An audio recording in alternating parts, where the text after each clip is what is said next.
Yaani nyumba inabidi nifanyie usafi mpaka mume wangu mwenyewe.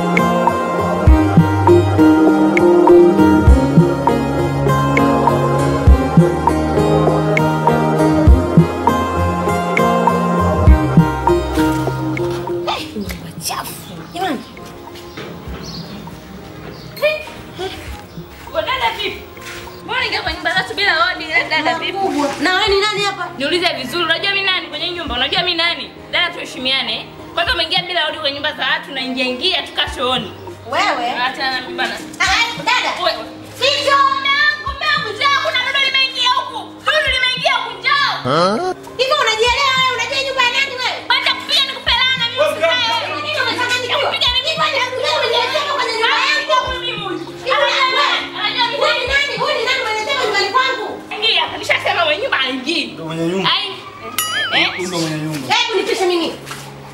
Ndio mwenye nyumba. Yaani nimekuachia nyumba yangu wakati mmoja mchache tu nimesafiri, nyumba chafu, mazingira utunzi. Bado unaletea watu kwa design hii. Hebu toka kwenye nyumba yangu, toka. Na wewe toka kusanya kile kilicho chako.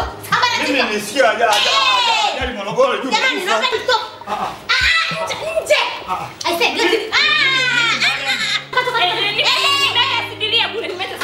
Wewe, sidilia nyumba yako. Na wewe, ongoza begi lako utalipata nje huko. Lakini madamu, mimi nisikia ajali ya moto Morogoro nikajua umekufa. Mimi ndio nimeingiza nyumba nikaoa.